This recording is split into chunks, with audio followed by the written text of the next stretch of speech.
Dear students, last time हमने discuss किया था क्वेश्चन नंबर 1 से लेकर question number 5 Y series paper JK UT 2024 का। आप क्वेश्चन नंबर 6 से आ गए। The distance of a point from Y axis. थोड़ी सी एक्टिविटी मैंने पहले ही की है। हमें क्वेश्चन कह रहा है the distance of a point, यानी डिस्टेंस हमें बतानी है वाई एक्सिस से, चाहे हम राइट की ओर जाएंगे या लेफ़्ट की ओर।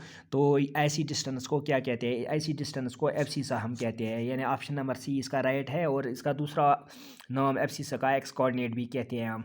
मगर यहाँ ऑप्शन तो एक दिख रहा है कोऑर्डिनेट, मगर अगर इसके साथ एक्स आता तो तब ये राइट ऑप्शन कहलाता, मगर एक्स तो इसके साथ नहीं है। बच्चे कंफ्यूज भी होते हैं, वो कोऑर्डिनेट को भी जल्दबाजी में टिक मारेंगे।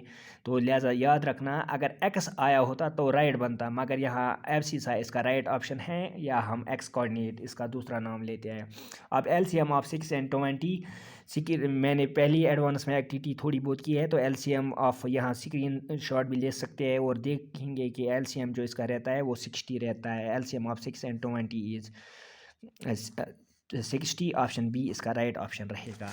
अब क्वेश्चन नंबर 3 बढ़िया सा क्वेश्चन है, ये प्रोबेबिलिटी से थोड़ा कंफ्यूज करेगा आपको।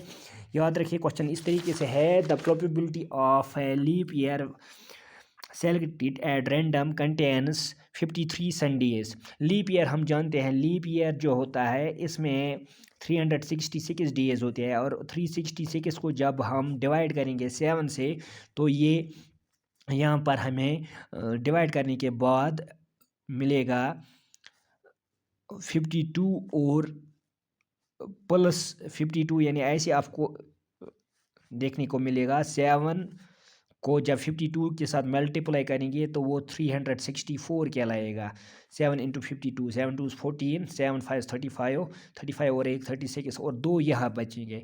तो ये जो आपको कुछ करने की ज़रूरत नहीं है, आपको शॉर्टली याद रखना। ट्रिक में बता देता हूँ, ये जो यहाँ फ्रैक्शनल वैल्यू रह गया, यही इसकी प्रोबेबिलिटी रहेगी, यानी 2/7 इसकी प्रोबेबिलिटी रहेगी। हमें ऑप्शन में कहीं 2/7 नहीं है, 1/7 आता, मगर जब ये नॉन लीप ईयर यानी लीप ईयर नहीं होता, यहाँ क्वेश्चन में लीप ईयर आया है, तो लीप ईयर के लिए probability of leap year containing selected at random containing 53 Sundays, तो 53 संडेज के लिए ऑप्शन हमारा 2/7 है, मगर 2/7 यहाँ कोई ऑप्शन नहीं है, लिहाजा इसका ऑप्शन नन ऑफ दीज रहेगा।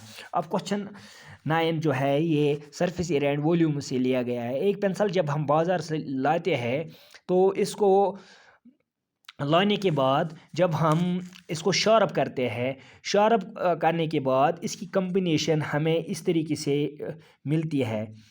जब हम पेंसिल को शार्प करते हैं तो इसकी कम्बिनेशन ऐसी फिर मिलती है, यानी जो पिक्चर में मैं दिखा रहा हूँ, यानी ये इसका एक अपर पार्ट जो है वो सिलेंडर रहता है और नीचे वाला हिस्सा कोनिकल शेप में रहता है। तो इसका मतलब जो इसकी कम्बिनेशन है वो कोन और सिलेंडर की रह जाती है, लिहाजा इसका option number A right option है।